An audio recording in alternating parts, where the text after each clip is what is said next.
update on the murder of Jamal Khashoggi. The Saudi Crown Prince Mohammed bin Salman is held responsible for Khashoggi killing in the U.S. via a government report. Although the Biden administration has stopped short of directly penalizing the Crown Prince, the calculated risk of damaging American interests are too great. He approved the assassination of the Washington Post journalist Jamal Khashoggi in 2018, according to an intelligence report that the Biden administration released Friday, that offered the world a reminder of the brutal killing. This was published February 26, by the way. An elite team of operatives helped carry out the killing, the report said. The team reported directly to Prince Mohammed, who cultivated a climate of fear that made it unlikely for aides to act without his consent. According to the report, it omitted the brutal details of Mr. Khashoggi's death, including the dismemberment of his body with a bone saw after Saudi officials lured him to their consulate in Istanbul. But the Biden administration took no direct action against Prince Mohammed, the de facto ruler of the kingdom, instead announcing travel and financial sanctions on other Saudis involved in the killings and on members of the elite unit of the royal guard who protect the crown prince. The administration concluded it could not risk a full rupture of its relationship with the kingdom, relied on by the United States to help contain Iran, to counter terrorist groups, to broker peaceful relations with Israel. Cutting off Saudi Arabia could also push its leaders towards China.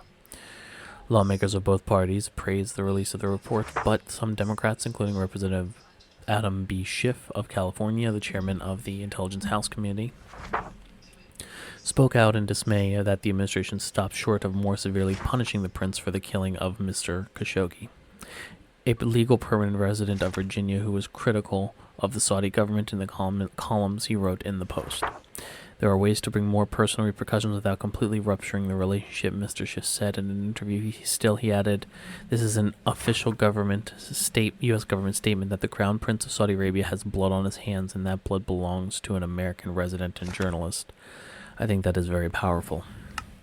The 2018 assassination of Mr. Khashoggi and the brutality of his death, detailed in news reports at the time, shocked the world and disgusted American officials, including the CIA director at the time, Gina Haspel, according to a current and former intelligence official. Ms. Haspel and other American officials listened to a recording obtained by Turkish intelligence that not only captured Mr. Khashoggi's struggle against the Saudi Asians and his killing, but also the sounds of saws being used on the body.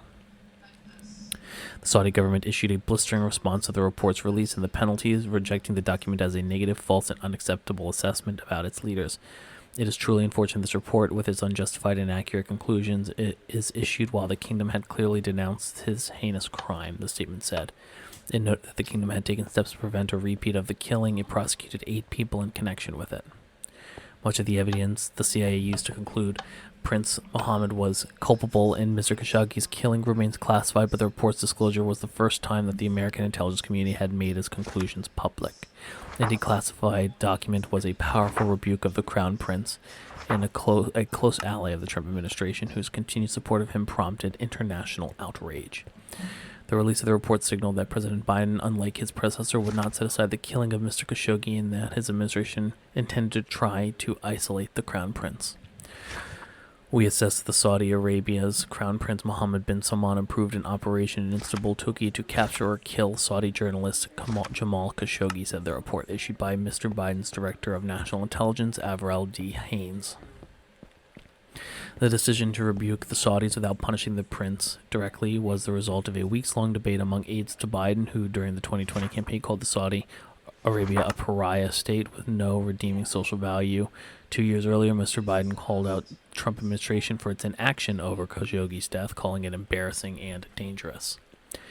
Biden's newly formed national security team advised him that he could not bar the heir to the Saudi crown from entering the United States nor weigh criminal charges against him, not without breaching the relationship with a key Arab ally, according to officials. They said that a consensus emerged within the White House that the cost of such a breach in terms of Saudi cooperation on counterterrorism and in confronting Iran was simply too high.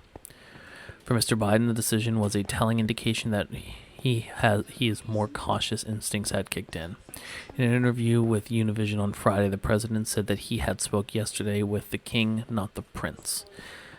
Mr. Biden added that he made it clear to him that the rules are changing and they were going to be announcing significant changes today. and on Monday and hold the Saudis accountable as it's outrageous what happened. Ultimately, the Biden administration announced penalties against Saudi officials, including a travel ban and freezing of assets of the kingdom's former intelligence chief and sanctions against members of a parliamentary unit that took part in the assassination. The State Department also announced visa restrictions against 76 Saudis accused of suppressing or harming journalists, activists, and or dissidents. And more will eventually be applied to others around the world as the administration expands enforcement of a new Khashoggi ban, Secretary of State Antony J. Blinken said. The relationship with Saudi Arabia is bigger than any one individual, said Mr. Blinken said Friday at a news conference at the department. What we've done by the actions that have taken is not really to rupture the relationship, but to recalibrate it to be more in line with our interests and values. Dennis Ross, a former Middle East negotiator and foreign policy aide in administrations of both parties, applauded Mr. Biden for trying to thread the needle, calling the matter a classic example of where you have to balance your values and your interests. We are now doing things that show a clear difference from the Trump on democracy and human rights, Mr. Ross added in the interview. The 4-page intelligence reports contained few previously undisclosed major facts and reiterated the CIA's conclusion from 2018 that Mohammed bin Salman ordered the killing of Jamal Khashoggi. It made its case based on similar pieces of evidence that the CIA's understanding of the Crown Prince's control of the kingdom, which intelligence officials have long said has led him to a high-confidence conclusion of his culpability. Prince Mohammed viewed Mr. Khashoggi as a threat and broadly supported using violent measures if necessary to silence him, the intelligence report concluded.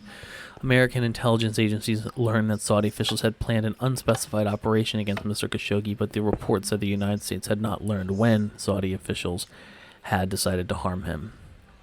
Members of the hit team flew to Turkey on October 2nd, 2018, after Saudi officials lured Khashoggi, who was seeking paperwork to marry his Turkish fiancée, into the consulate in Istanbul. While the team arrived in Istanbul to prepare to kill Mr. Khashoggi, American intelligence agencies were not confident in their only authorized option. The spy agencies could not rule out that Mohammed bin Salman might have preferred to capture Khashoggi, and American intelligence officials said, adding the CIA and other agencies have high confidence in their judgment that Prince Mohammed was responsible for an order to either capture or kill Mr. Khashoggi. His body was never found.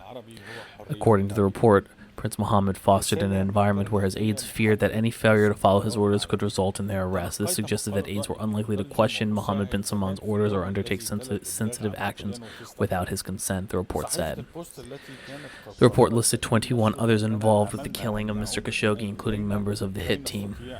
The operatives worked for the Saudi Center of Studies in Media Affairs at the time, led by Saudi al-Khawhani, a close advisor of Prince Mohammed's. Mr. al-Khawhati's official job was the media czar for the royal court. He was once in charge of a campaign to use social media to attack Saudi dissidents online. The report noted that Mr. al-Khawhati said that publicly he did not make decisions without the Crown Prince's approval.